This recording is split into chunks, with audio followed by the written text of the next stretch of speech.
menimbulkan sorak-sorai yang luar biasa di tengah-tengah jemaat itu pada waktu itu. Karena apa? Karena dua kelompok. Betul. Satu dari saudara kita kelompok Muslim, satu dari GKPS, kan begitu. Iya. Menunjukkan persaudaraan begitu. yang luar biasa, kan begitu. Seruput dulu kopi ini. Iya, betul. Ini kopinya nikmat sekali tuh.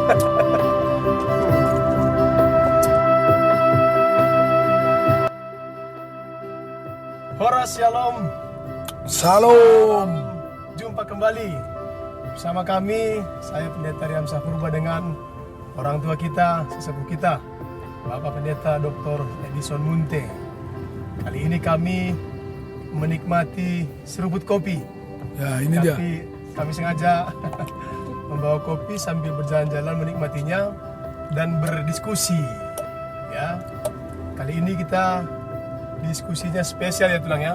Yup. Dalam perayaan jubileum 120 tahun Injil di Simalungun tahun 2023 ini, kita ingin sedikit berbincang,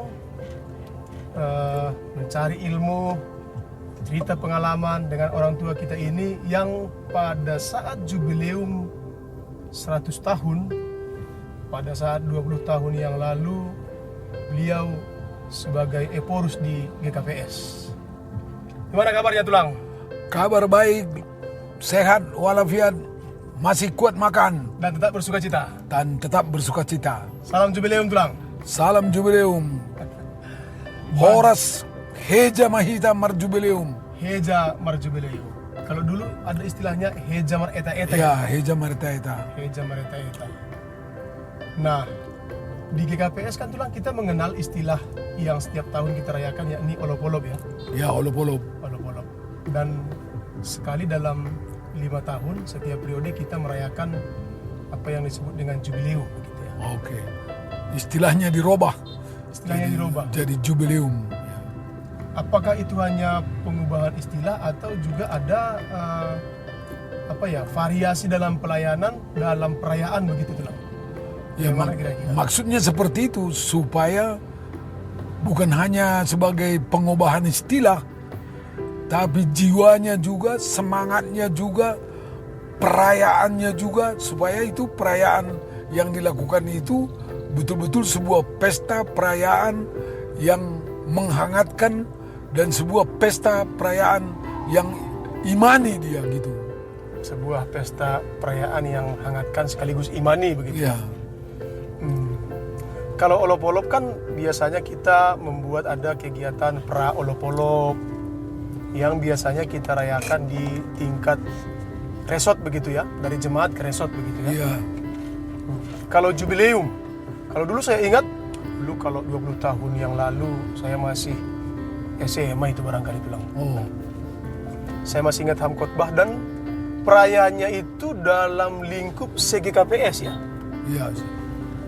Dibagi 3 dulu tempatnya. Dibagi 3 itu. Pertama ada di Pematang Siantar, Ya. kemudian ada di Pematang Raya, dan ada di Jakarta.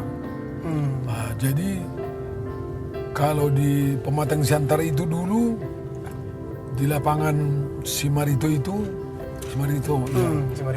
ya, sekitar 25.000 sampai 30.000 orang yang hadir merayakan pesta itu. Jadi kota Siantar itu semarak sekali dipenuhi oleh warga GKPS. Dan bukan hanya kita yang bersuka cita,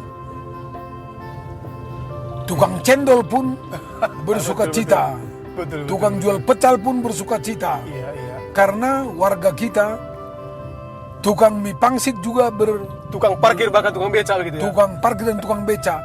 Karena itu semua ada yang naik beca, warga kita itu mau datang, yang dari kampung, dia sampai di sana tidak boleh lagi masuk ke areal itu, naik beca atau jalan. Tukang pecel habis itu makan lagi orang, makan pangsit dan yang lain-lain. Iya. Semua merayakan jubileum itu walaupun mereka tidak tahu apa itu jubileum sebagian besar, tapi mereka menikmati jubileum GKPS itu. Itu loh. Coba kita bayangkan di dampaknya secara ekonomi.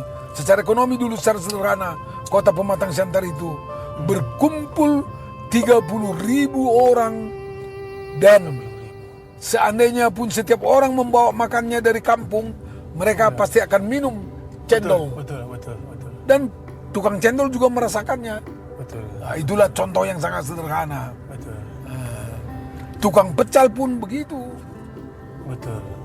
Ya gitu. Dan secara spirit begitu ya. Ya. Dan secara spirit itu menyemangati. Ada sesuatu nilai yang begitu luar biasa ketika ada pertemuan di dalam tubuh sesama orang GKPS begitu ya. Ya.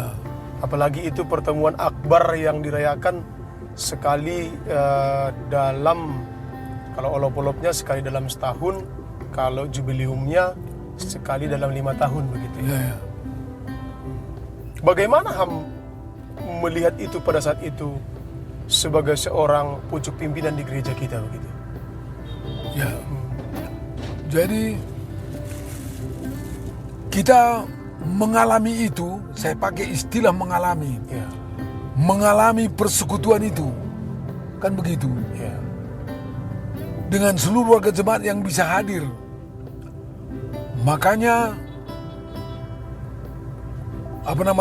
waktu dari podium itu umpamanya, Ya. ada orang yang memberi kata sambutan, ada orang yang memimpin nyanyi. Saya waktu itu berkhotbah, Iya. dan sambutan yang membahana dari warga jemaat itu menyambut. Kalau ada orang dari podium mengatakan horas begitu, sambutan itu luar biasa membahananya. Gaungnya itu begitu. Gaungnya itu. Dan kita lihat itulah mengalami persatuan itu yang luar biasa itu. Ya.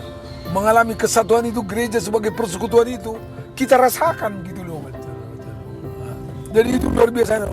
Pada waktu itu tamu-tamu kita juga banyak dari gereja tetangga dalam dan luar negeri. Iya. Dari United in Mission umpamanya. Mereka memberi kata sambutan. Masih saya ingat itu dulu yang memberi kata sambutan itu ada seorang yang mewakili UM dari Sri Lanka. Iya. Kemudian yang kedua Dr. Ulrich Bayer dari Jerman. Betul. Dr. Ulrich Bayer itu juga dulu adalah dosen kami waktu kami sekolah pendeta di Universitas Calvino Mensen, Fakultas Teologianya. Nah, ada lagi yang lain yang unik pada waktu itu. Ada saudara-saudara kita yang dari Muslim. Coba bayangkan pada waktu itu mereka datang merayakan itu langsung di lapangan itu. Kemudian mereka juga memberikan ucapan di lapangan itu. Kemudian kita juga memberikan sejenis cenderamata dan kami berpelukan di situ. Dia pakai jubah kalau saya tidak silap waktu itu. Saya nggak tahu masih ada fotonya atau enggak, tapi dia pakai jubah. Dan itu menimbulkan sorak-sorai yang luar biasa di tengah-tengah jemaat itu pada waktu itu. Karena apa? Karena dua kelompok. Betul. Satu dari saudara kita yang dari kelompok Muslim, satu dari GKPS, kan begitu. Iya. Menunjukkan persaudaraan Begitu. yang luar biasa, kan begitu.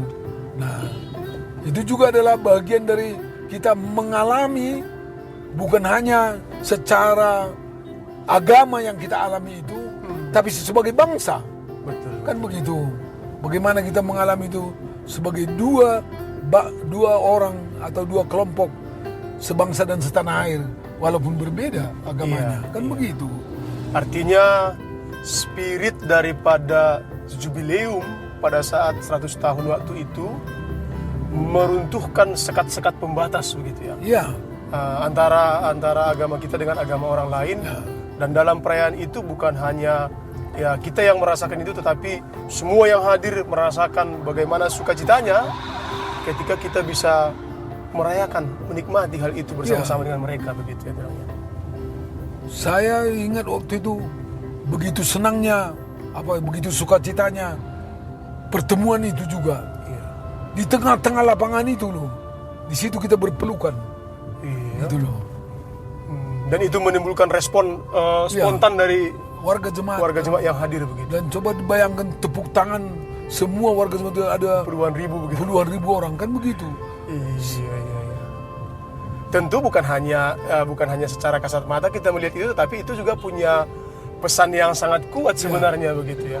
Dan sekarang saya kira bagaimana pesan persaudaraan yang seperti itu sekarang juga boleh kita alami. Betul. Kalau kita mau melakukannya. Iya.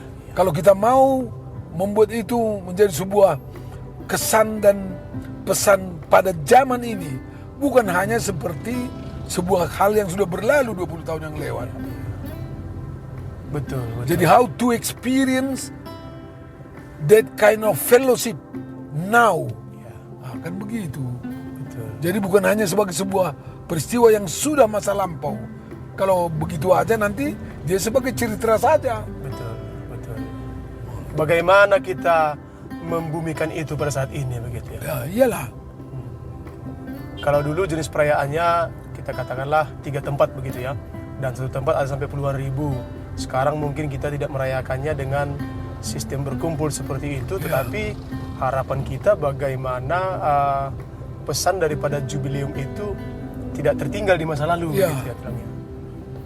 Nah sekarang kan kita dari jubileum 100 tahun, 20 tahun yang lalu sampai saat ini kita merayakan jubileum 120 tahun, tentunya dengan GKPS yang tetap sama, tetapi kita juga melihat bagaimana karakteristik masyarakat, termasuk perkembangan daripada kebudayaan masyarakat kita sekarang. Tentu kita juga harus menerjemahkan perayaan olop-olop ini dengan cara yang berbeda barangkali ya Tuhan. Boleh juga kita bilang dengan cara berbeda, tapi mari kita lihat dulu sebentar seperti ini caranya melihat. Iya. Jubileum 120 tahun ini bukan melulu hanya mengingat sejarah 120 tahun yang lalu. Iya.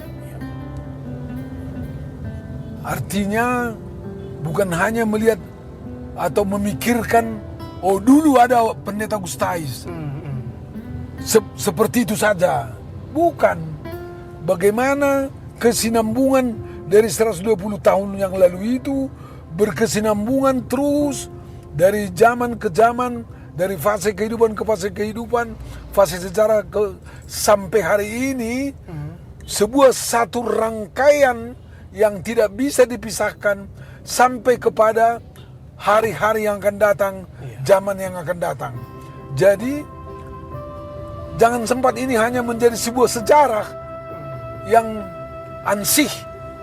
Ya udahlah, udah pernah 120 tahun yang lewat datang Injil.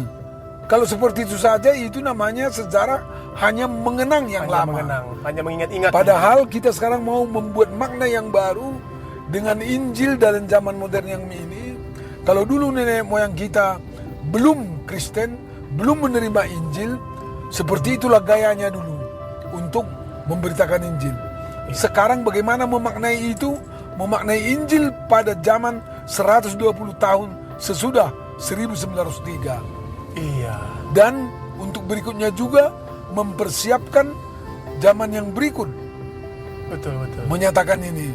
Jadi how to experience the gospel now and then, dan kemudiannya. Iya. Kan begitu. Sehingga persaudaraan itu umpamanya, kalau kita ambil contoh, bagaimana kita sekarang, kalau saya buat contoh waktu peristiwa dengan saudara muslim kita di Siantar. Iya. Dan bagaimana pula sekarang kita warga jemaat sekarang memaknai persaudaraan dengan saudara kita yang muslim itu sekarang. Betul. Jangan pula itu udah lama itu. Jangan pula seperti itu. Kita maknai itu sekarang karena tetangga kita sekarang sudah ada muslim. Iya. Famili kita pun mungkin sudah ada yang muslim. Betul. Kan begitu. Betul. Bagaimana kita memaknai persaudaraan itu dengan jiwa yang injili dalam hati kita. Iya. Kan begitu. Nah, sehingga sukacita itu tidak hanya terjadi pada masa lampau. Sekarang juga sukacita itu berlangsung dengan baik. Iya. Yang kita imani itu. Kan begitu. Seruput dulu kopi ini. Iya, betul. Ini kopinya nikmat sekali, Bro.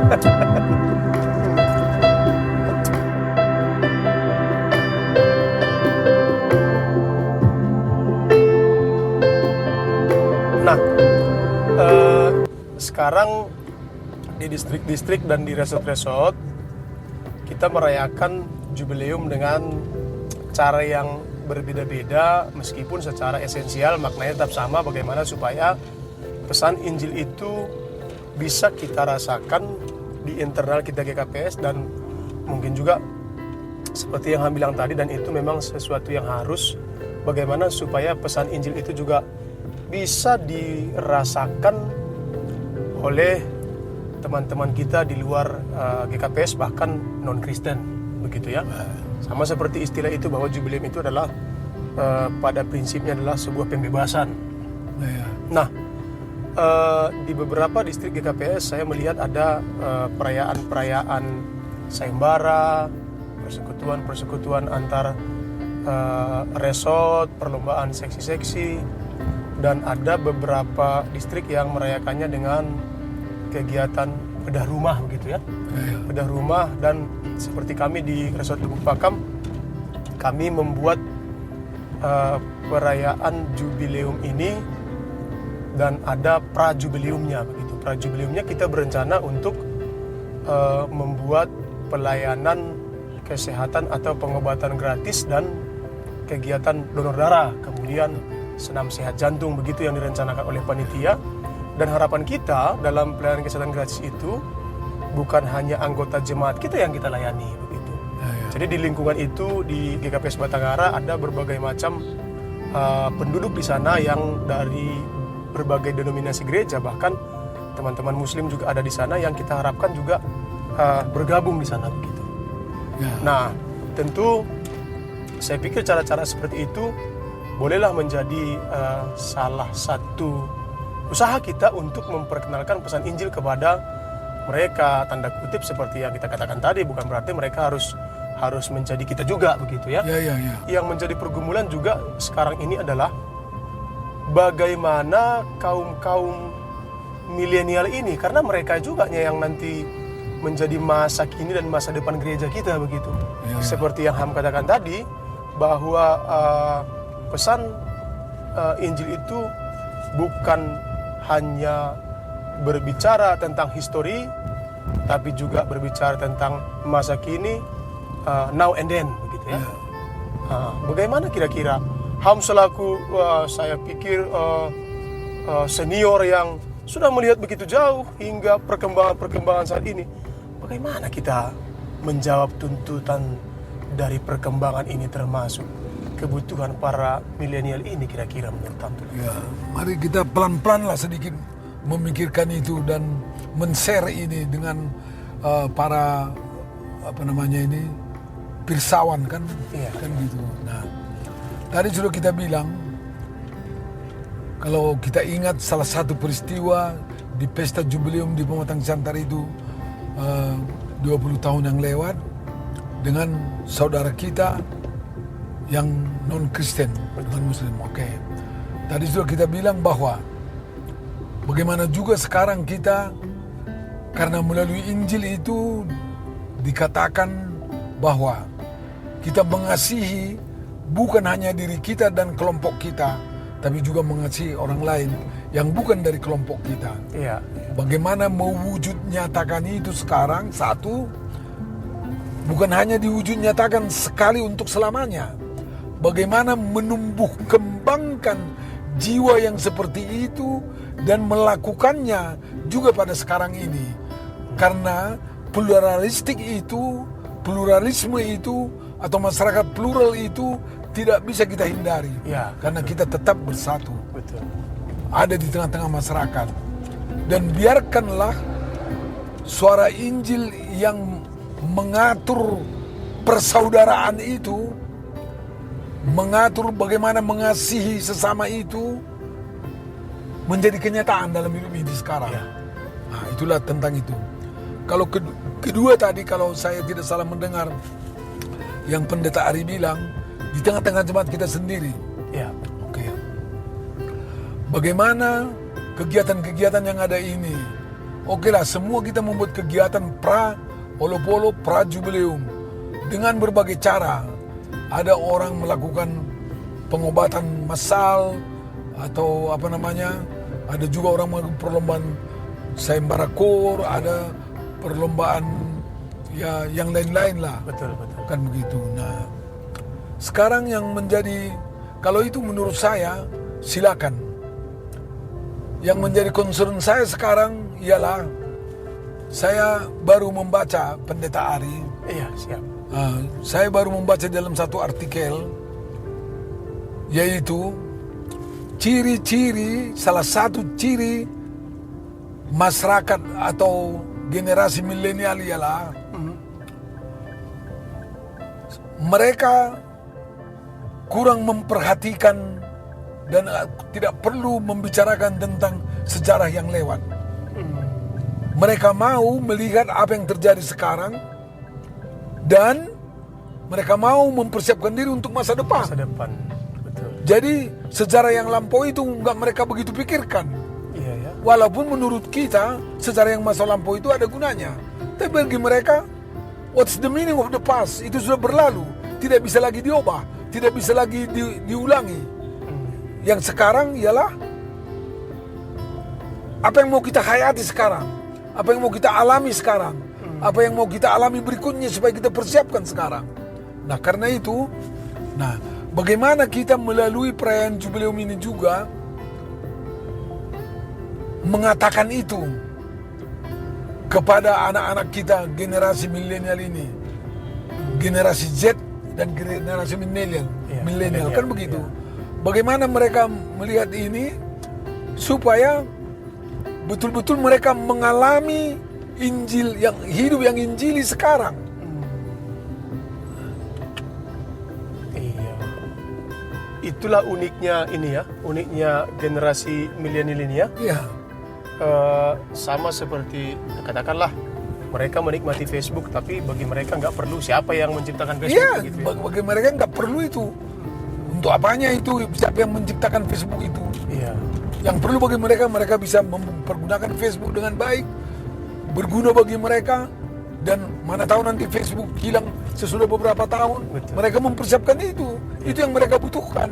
Jadi mereka bilanglah, apa artinya yang lampu-lampu itu? Udahlah, forget it, kira-kira begitu.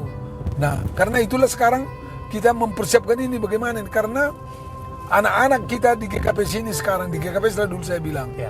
anak-anak kita di kampung-kampung pun sudah berFacebook, Betul. sudah mempunyai alat-alat telekomunikasi, media ini. Media sosial Kan begitu. ini ya. Betul. Mereka tidak berpikir tentang siapa yang membuat itu. Ya.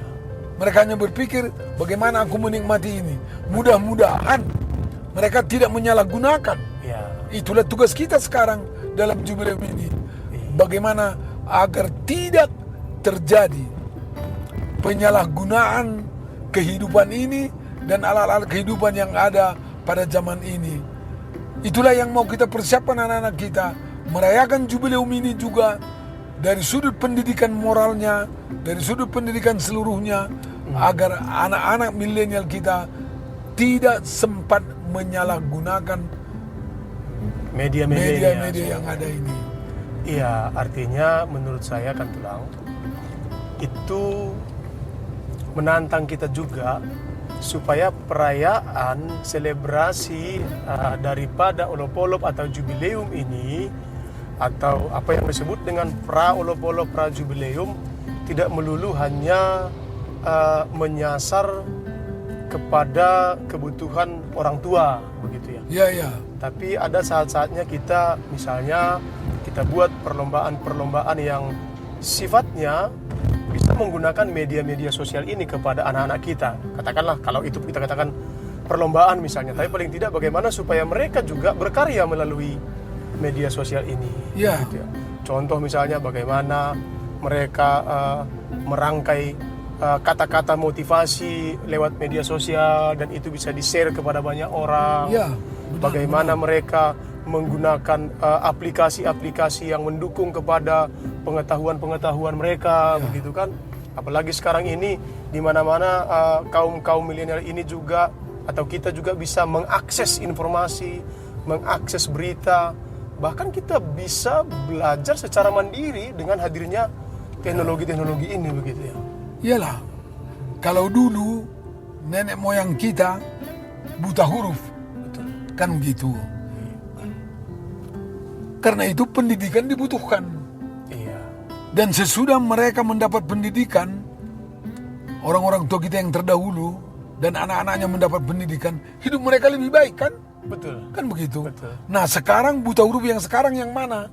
Buta huruf sekarang ialah buta huruf yang tidak tahu mempergunakan media dengan baik. Iya, betul. Itulah yang buta huruf sekarang. Betul.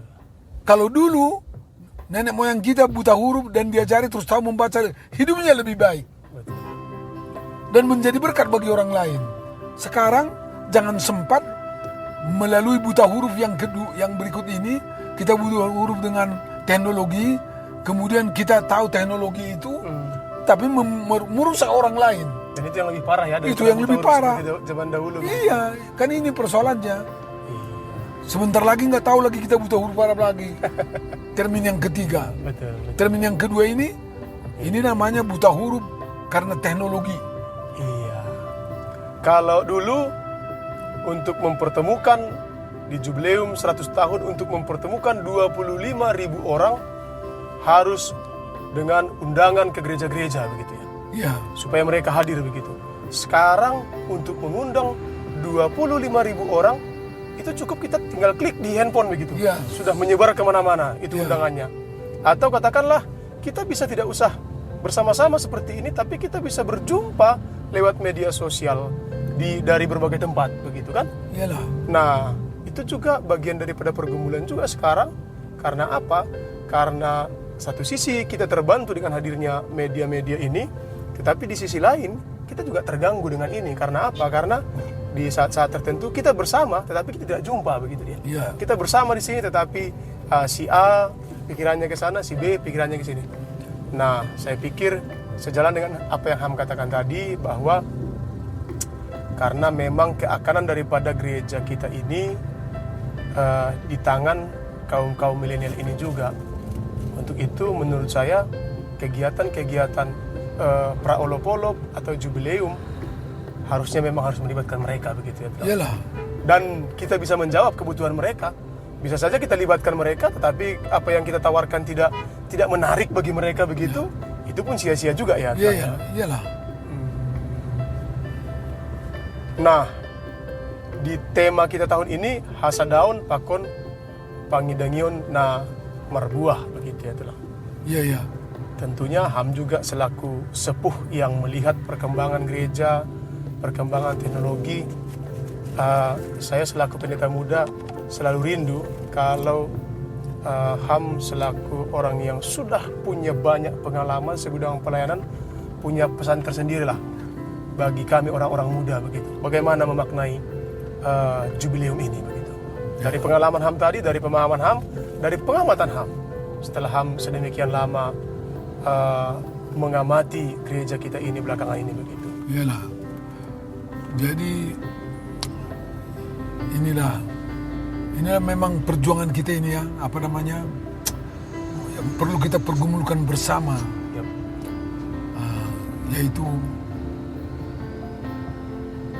perayaan ini sering tanpa kita sadari kita buat begitu nostalgia dia, begitu nostalgik. Ini harus kita rubah. Ini harus kita perbaiki. Sebab kalau ini nostalgik dibuat, sepertinya ini untuk sebagian kaum kita ini aja. Katakanlah sebagai orang-orang, untuk orang-orang tua. Nah, ini kan harus inklusif. Betul. Melibatkan semua warga, anak-anak, remaja, pemuda, orang tua. Kan begitu, anak-anak SD, SMP, SLTA, mahasiswa, dan yang sudah bekerja semua, melibatkan mereka di dalam pesta iman ini. Dan biarkan mengungkapkan itu dengan baik. Sehingga tidak ada orang yang menjudge yang lain. Karena ada cara perayaan yang berbeda, kemudian kita menjudge orang lain, akhirnya persekutuan rusak. Betul. Tapi kalau kita mau berbicara tentang perayaan iman melalui jubileum ini, nah, bagaimana kita mewujud nyatakan bahwa kita ini memang perlu mewujud nyatakan dengan benar bahwa kita ini bersaudara. Satu, persekutuan tadi itu kan begitu. Ya. Bagaimana kita sebagai persekutuan mewujud nyatakan bahwa kita ini bersama-sama maupun secara pribadi perlu mewujud nyatakan buah yang benar, dan bukan hanya buah yang benar dalam arti asal jadi, tapi kalau dalam Yohanes 15 itu buah yang berbuah lebat. Betul. Berbuah lebat dalam perbuatan kita, dalam ungkapan kita secara verbal, dalam ungkapan-ungkapan yang kita lakukan secara non-verbal pun, baik secara verbal dan non-verbal, berbuah lebat. Kalau kita membuat sesuatu karena buah yang lebatlah. Karena itulah semangat iman itu. Betul. Bukan berarti bahwa pendeta Ari dengan saya sama perbuatannya. Betul. Bukan begitu. Sesuai dengan kemampuan pendeta Ari, tunjukkanlah kemampuan pendeta Ari berbuah yang lebat, yang mempunyai dampak kepada orang lain. Sesuai dengan imanku juga, sesuai dengan kemampuanku juga, kutunjukkanlah, saya wujud nyatakanlah hidup yang berbuah lebat sesuai dengan hidupku. Iya, betul. Jadi jangan kita banding-bandingkan dengan orang lain. Bukan berarti ketika kita berbeda lantas si A benar, si B salah begitu ya. Jadi inilah namanya persaudaraan, persekutuan itu ditumbuh kembangkan. Kalau tadinya saya berbaikan dengan satu orang tetangga, selama ini sudah bagus tetangga dengan tetanggaku satu orang, satu keluarga, tentu ditambahilah keluarga yang berikut. Tambahi lagi yang satu RT. Kan begitu, kira-kira begitu. Sehingga semua merasakan kebaikan itu. Dan inilah barangkali semangat juangnya harus tinggi. Semangat juangnya karena kekuatan iman itu perlu ditambahi. Ada satu kata, kalau kata semangat juang itu di sana sudah terkandung di dalamnya kata kekuatan kan? Ya, kekuatan. Di dalam kata semangat juang sudah ada di sana kata kekuatan terselip. Nah, itulah yang dikatakan Rasul Paulus dalam Roma 1 ayat 16 itu. Aku mempunyai keyakinan yang kokoh akan Injil. Karena, ini yang penting, Injil adalah kekuatan Allah. Kata kekuatan ini. Kekuatan. Injil adalah kekuatan Allah menyelamatkan orang percaya. Jadi di dalam kata semangat juang, di sana terkandung kata kekuatan itu. Kekuatan kita apa? Injil itu adalah kekuatan Allah. Makanya itu yang kita wujud nyatakan agar kita berbuah lebat dan berdampak dengan baik, persekutuan kita dengan baik. Betul. Jadi tidak menjadi loyo kita atau ngoyo. Kan begitu. Betul. Ada semangat, ada spirit, ada persekutuan, dan ada semangat juang, dan di situ ada kekuatan. Begitu ya. Karena memang sudah Allah berikan kekuatan itu kepada kita. Dalam Injil. Dalam Injil itu. Betul. Kenapa kita harus menjadi lemah? Betul. Kenapa kita menjadi loyo? kenapa kita menjadi tidak bersemangat dalam hidup ini? Injil adalah kekuatan Allah menyelamatkan orang percaya. Kekuatan Allah.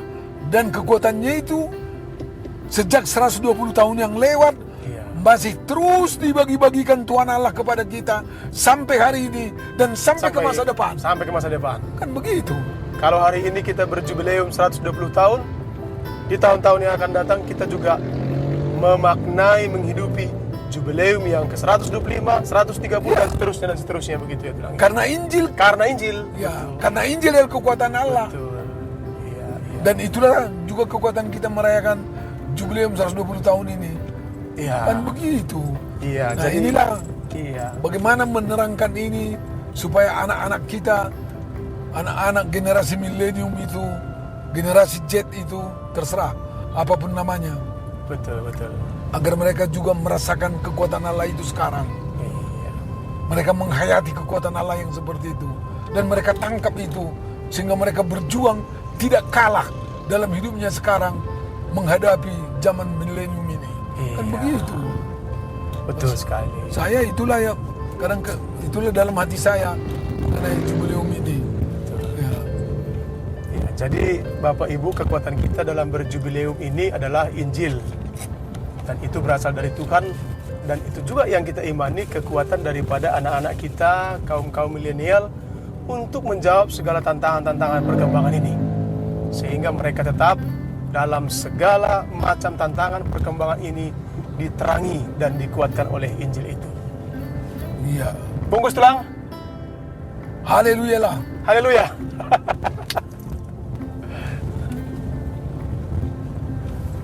Seruput kopinya dulu, masih ada. Kopinya dulu. Masih ada. Seruput. Kopi. Ini pendeta Ari bawa kita keliling-keliling untuk wawancara seperti ini. Dan dari mana pulanya pikirannya seperti ini, nggak tahu saya. Tapi itulah, ada gunanya lah. Pikiran saya sederhana tuh.